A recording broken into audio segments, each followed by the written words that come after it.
Hello, dear spiritual fellows. What's going on, you guys? Or as we say in Germany, was geht ab, Leute? Today I will talk about the Rasengan. I know it sounds like a joke, but this book I stumbled upon is, in my opinion, more a description of how to Rasengan and stupid shit rather than spiritual quantum healing, which is just stupid shit. So I know it sounds a little bit harsh, but at the end of this video, I am pretty sure you will share the same opinion. And just for the record, I don't have a big problem with people believing in stuff I don't believe in. But in this case, or similar cases to that, it is very, very apparent that these people just want to profit off of the desperation of other people. And I'm not okay with that. And at the end, I will go a little bit deeper into my thoughts. So let's just dive in there, shall we? Then the first chapter begins with the title of The Modern Basis of Quantum Healing. Like, if there is a basis in the first place, but what do we know, right? Max Planck found out that atoms, electrons, and photons always occur as packets with a certain amount of energy. Planck called these packets quanta. This is a hard one because it's not entirely wrong, but atoms don't occur in quanta. A quantum is a quantum and an atom is an atom. An atom can have bound energy to it, which would be a quantum. But matter is matter, at least in our context, and energy is energy. Quantum physics differs from classical physics mainly in the following points. Just a quick disclaimer, some of the points I will leave out just for time's sake. Wave-particle duality. Quantum objects show, depending on the point of view, properties of wave-particle mass points, but are neither one nor the other. The true nature of quantum objects eludes concrete observation. Okay, to answer that, we need to go a bit into quantum mechanics, and therefore you need to know what is a superposition. The superposition is defined as the interference of all the different states, of all the different possible states of the system, which means a quantum, an electron, a proton. Proton, for example, would be a system because it consists of quarks. I think 2 up and 1 down, or 2 down, 1 up. I don't know, sorry. But this would be the system. And the wave function, or the duality of this quantum, is more a mathematical description than an accurate description of its state. Because the superposition is so weird for us, we can't witness it in the macroscopic world. It is solely just in the quantum level, so it is weird, and we need something to describe it better and to say it is maybe both, but neither is a fitting description, but not the actual thing. And the uncertainty of quantum objects are not due to the lack of technology. It is that this state is a superposition. In this state, an electron, for example, is not at a different point in time or space. It is just a cloud of possibilities. This is really the best description there is at the moment. And if you think this is really, really confusing, it's even worse. And that's the beauty of quantum mechanics. As Richard Feynman once said, if you think you do understand quantum mechanics, you didn't get it. And because he and the people he mentions refer to the double slit experiment as their proof, I will explain it to you so you can see their lies for yourself. The double slit experiment is one of the most famous experiments in all of physics because it demonstrates beautifully the duality of wave and particle properties in matter and waves. In an example where you throw tennis balls through a wall with two big slits and a second big wall behind it, you would expect at the end a pattern where the tennis ball would hit the second wall, roughly the same size as the rectangular slits of the first wall, right? And with a wave like you can see here, you will have after the two slits two new waves that interfere with each other. Where a peak meets a trough, they will cancel each other out, and where two peaks meet, it will reinforce itself. Now let's go to the quantum level. Imagine firing electrons at our wall with the two slits, but block one of these slits off for the moment. You will find that some of the electrons will pass through the open slit and strike the second wall just as the tennis balls would. Now open the second slit. You would expect two rectangular strips on the second wall, as with the tennis ball. But what you actually see is very different. The spots where the electrons hit build up an interference pattern roughly the same as in the example with the waves. How can this be? The first hypothesis was, okay, maybe when you fire them all together, they will push each other out of the way and kind of interfere with each other like a wave. But if you repeat this, with firing the electron one by one, it still will have the same interference pattern. So you might think, let's place a detector or a measuring device. And people have done it. And the funny part is, you put up a detector at one slit and the other, that every time something passes through, a light will light up. And the weird part is, as soon as you start the measurement, you will have the same pattern as in the beginning with the tennis balls. Two rectangular shapes. It suggests that these teeny tiny things that we call matter or particles somehow combine properties of waves and particles.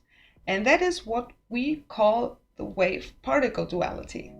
It also suggests that the sole act of measuring or observing will have a huge effect on this system, because every time a quantum in a superposition will interact with another particle, if it's a photon of the light you use to observe it, or maybe another electron of the measurement device, it will interact with it, and like that it will collapse into another state. And now that we know the basics of their argument, let's see what their conclusion is. Conclusion from quantum physics research. What we perceive as matter is energy in certain states. Yes, you can argue with that. It is probably in a different way that they think it is, but it's not wrong. The energetic states of matter can change, particle wave state or metal light state.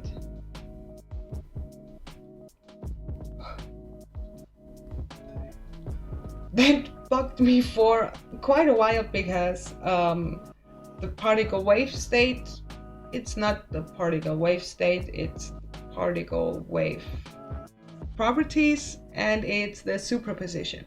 Okay, but let's leave it there. But what the heck is the matter light state? I really tried to search for it. I translated it to German and thought maybe he would mean this or that, but I couldn't find anything and I couldn't make sense out of it. On the energetic level, everything is connected with everything. No, it's just not. On the energetic level, space and time play a subordinate role and can be bridged. Dude, If you can bridge space-time, please seek a scientist, a physicist, go anywhere where there are people with expertise in physics and tell them. People would die to know things like that, which I doubt you know, but if you do, please go and tell someone. And that is my favorite. The observer influences the result of a process by his attitude. His attitude in science. How can anyone change a process or change a result with their attitude? You can probably change my mood with your attitude, but you won't change a quantum. A quantum doesn't care for you. You don't have to be in the room to make these measurements, because the quantum has just to interact with a photon or an electron or to hit a wall. You don't need to be a conscious observer, which they try to convince you. Consciousness creates reality and energy follows attention. This is just bollocks. This is bullcrap. Consciousness creates nothing in that kind of case. There is an objective reality which can be proven. And energy follows attention, I don't know what he means. I guess this is kind of with an attitude thing, that if you pay attention to the quantum, you will change it, and it's not true. These research results correspond to ancient spiritual teachings and practical experiences of spiritual masters. What the actual? No, it's just not. And now you might think, who the heck came up with quantum healing? And little did you know, the author of this book probably thought people would ask. And there comes Deepak Chopra into play.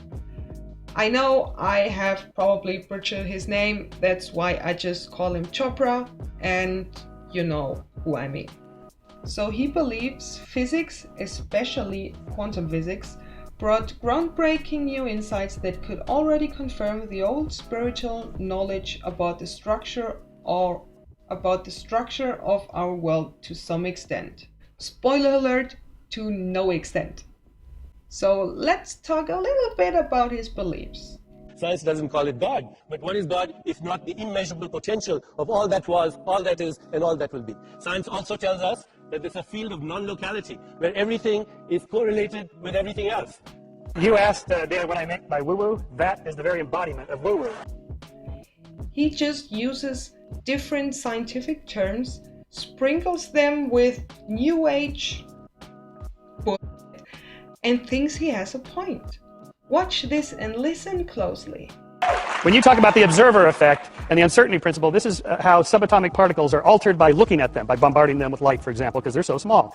And so you look at it or you don't look at it, and that changes the nature of what you're looking at. But the moon is really there whether you look at it or not. It doesn't apply to the macro world. In the absence of a conscious entity, the moon remains a radically ambiguous and ceaselessly flowing quantum soup. Deepak, that is That you have to have a conscious being. the moon?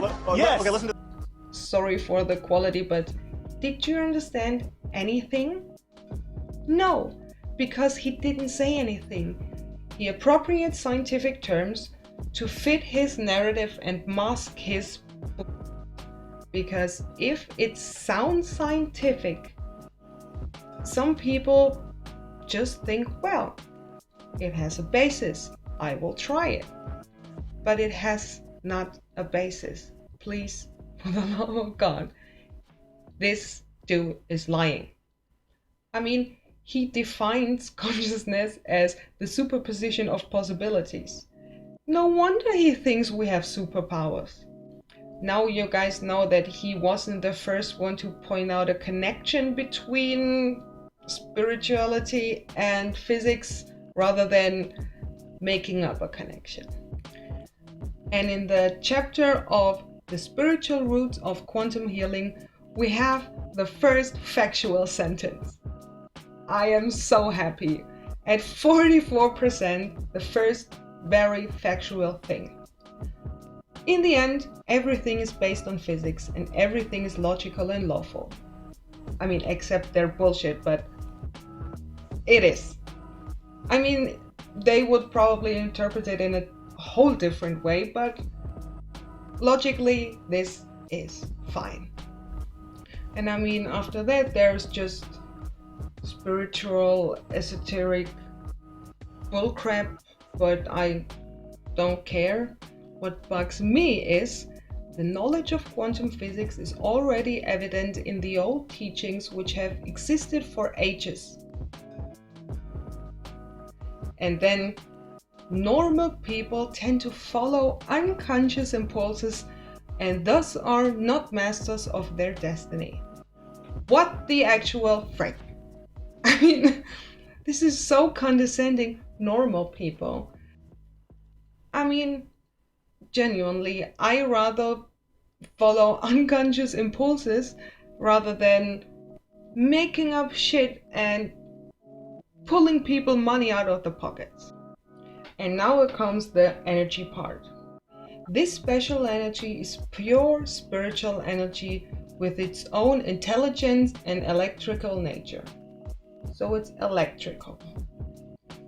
Then there's the question, how does he know it is electrical? Did he measure it?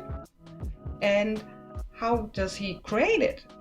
If these people are so sure of this,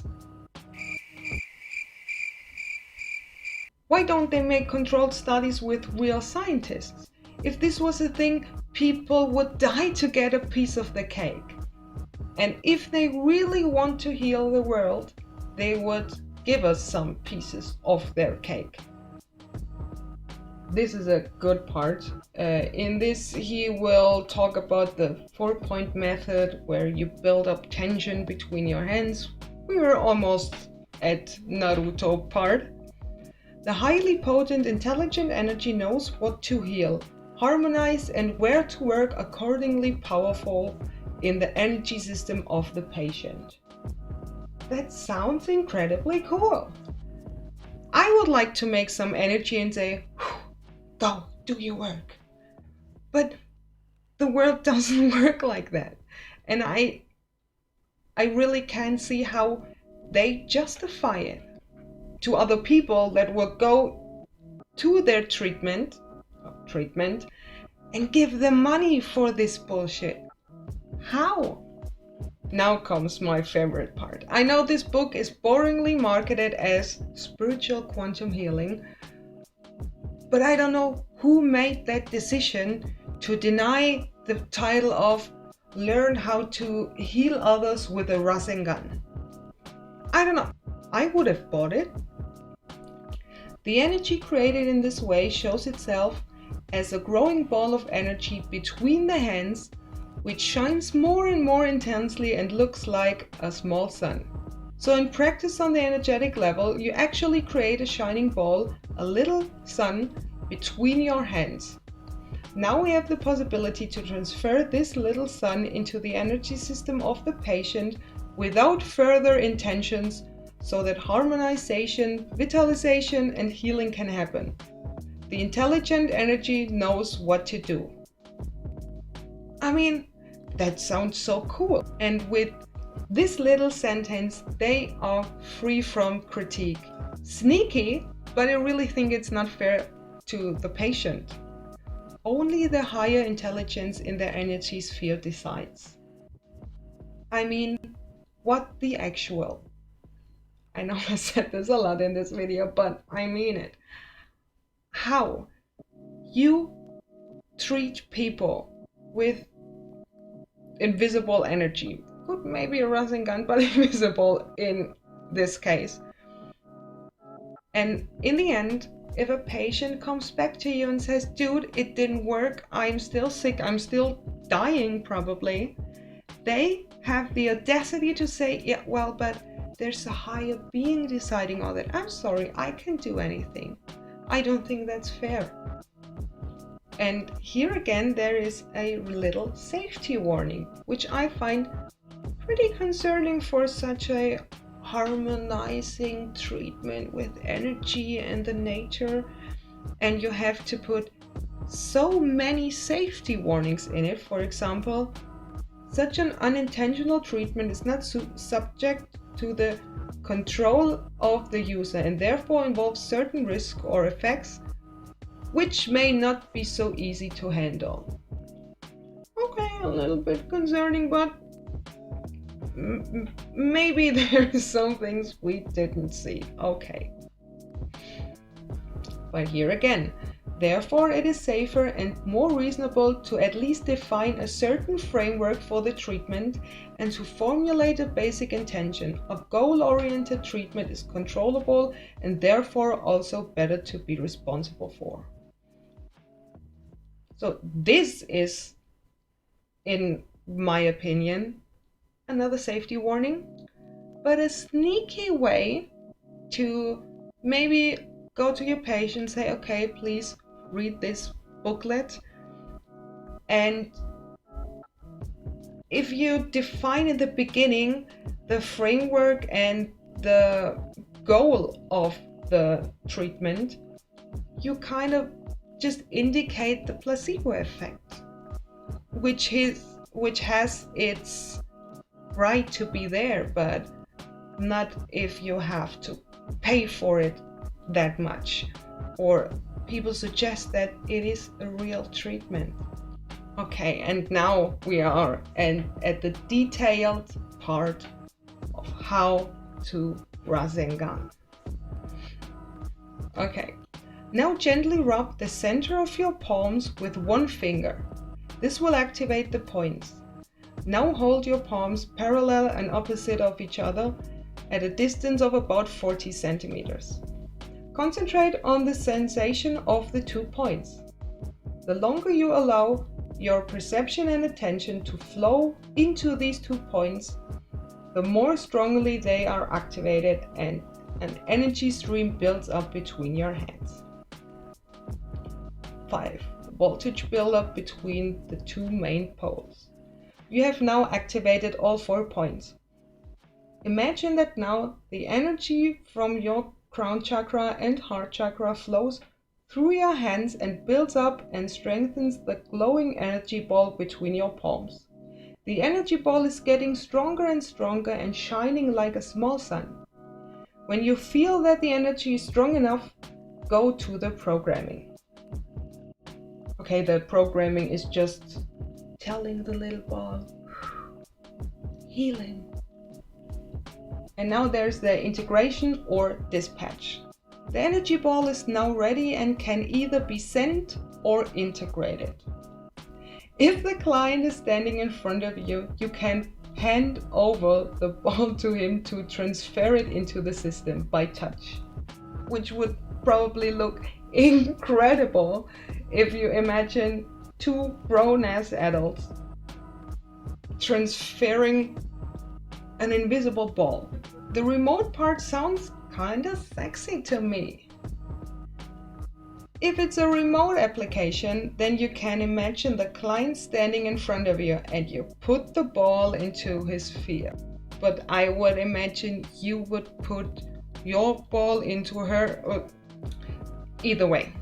This energetic disconnection of the connection and also the mental letting go are important. This energetic disconnection of the connection and also the mental letting go are important so that the ball can work freely and also that no energy can flow back to you. Among other things, these are also safety measures.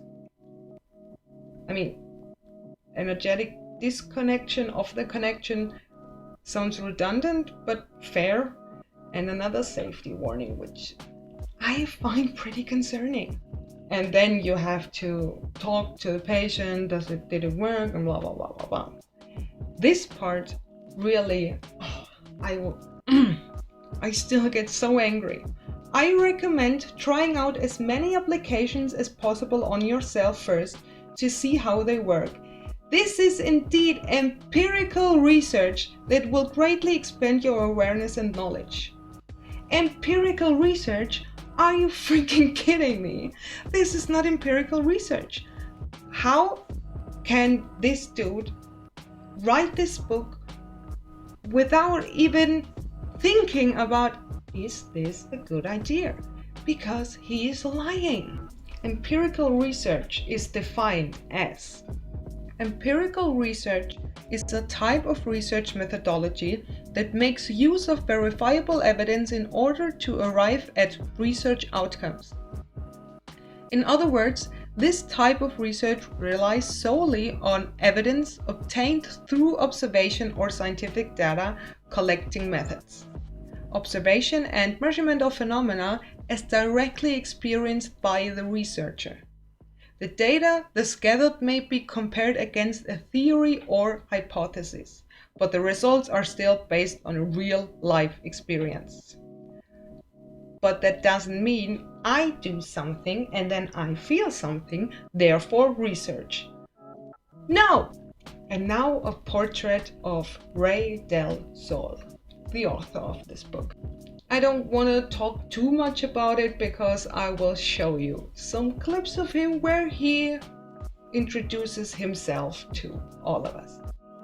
But sure, he's a German to embarrass us in front of everyone. And he claims to have postgraduate studies in natural sciences in ecobiology at the Institute of Neubeuern. I really did dive as deep as I could into it, but it's not ecobiology, it's building biology. That's the only thing that the Institute of Neubeuern teaches, which is a questionable course, but some think it's okay and some think it's not. But most of the part it's questionable. And his copyrighted name, as he claims, Ray del Sol, I couldn't find. The one thing I did find in his terms and condition, there's an address, and I Google it, and I found Ray Bounds GmbH, which is a bureau of an architect. And Ray Bounds with Ray del Sol, no coincidence, right? But more I didn't find. This is copyrighted, this is a trademark, registered, all fine, but Ray del Sol or Sura Academy is not. And of course he thinks reading a scientifically claimed book is kind of evidence, because not every idiot can write a book, right? With 18, I had also some deeper insights, thanks to the studies of Barton, and so I had also a major enlightenment which realized the cosmic consciousness in my personality, and a bump on my head due to the massive streams of energy over days. What? This is concerning. A growing bump on your forehead due to cosmic radiation, that is concerning. I don't know how it works, but either way, when there's something growing on your head, it's not due to a cosmic consciousness in your personality. It's not the past ghost of your carnations or whatever you will call it. It's concerning. Go to a doctor, please. And now a little clip of the man himself. Let me introduce myself. My name is Ray del Sol, and you probably know my blog or my books about spiritual topics. I want to tell you a little bit about my own path. In my childhood, I have traveled many foreign countries where I have learned about other cultures, peoples and religions. And I have set the standard for myself to study simply everything so that I get a complete picture of our world, like you need to study all parts of a puzzle to get the whole picture. And with my spiritual projects, I want to go public to cause real changes for mankind and creation. I have been initiated into many mysteries of God, man and creation. And now I'm a man on divine mission. After this emotional and motivational speech of Jesus, I have some thoughts about all this. The idea of this book is very confusing and convoluted, as is quantum physics, but that's not a connection to make, to say this is confusing and this is confusing, therefore it's the same. That's not how it works, and I think he knows that. That's why he didn't indicate any sources of anything. The only thing he proved to me with this gem is he didn't understand a thing of quantum physics or even basic physics, which wouldn't even be a problem to me, but he didn't even fact check. And if you write a book, you have to check your facts. I did check my facts. Sure, there will be probably a few mistakes in there because I'm not a scientist. I don't claim to be a scientist. What I want to do here is just maybe start a little thought in some of the people who might think, oh well, that sounds good, maybe I will try it. Save your money. If you are sick or any of your loved ones, please go to a doctor. Talk to a doctor about the treatment you found on the internet, which you want to try out at some point. Talk to him, Google it. Don't Google something like quantum healing, because you will just find bullcrap. Google quantum physics, Google maybe the double slit experiment, Google wave particle duality, and then make up your mind, please. Because to some people this might sound logic, understandably, but I think even with my comparatively amateurish knowledge of physics, I could see he is full of crap. And I did really look into him to find out the things I find out, by which I mean the quantum physics thing with the double slit experiment. I watched many of his videos. I read some of his articles. I was at his Facebook page, which is a gem in itself, please. I will link in the description. It's awesome. As you can see here, at his page, his name is spelled wrong. Jesus. I mean, if you really mean it. But regardless, it's a gem. Look at him. I don't think he has malicious intent. I do think he believes in the things he said, but either way, his bias is so big, he doesn't fact check it. He really thinks he has a kind of comparable knowledge to a physicist, which is ridiculous. He doesn't have a real scientific background, but he claims he has, because he didn't even make clear to what he was referring to. He just talked about groundbreaking insights, but didn't even specify which study, which experiment, what was groundbreaking, what was verified, what was the claim. Nothing. And with a scientific background, you wouldn't do this. I don't have a real scientific background and I wouldn't do this. That's why I will link everything I used in the research for this video in the description. I will link everything. You can fact check it. If you find something you may think, well, Jessie, that's not the right thing, please tell me, write down a comment, send me an email. I'm totally open for it. I love to learn new things, and I am, as I said, not a scientist. This is just based on my amateurish knowledge of physics, but even I know he butchered. And if someone uses it in that kind of way, I feel personally offended, and that is the reason for this video. And that is where I will end the video. Let me know if you did like it, please write down a comment, like and subscribe.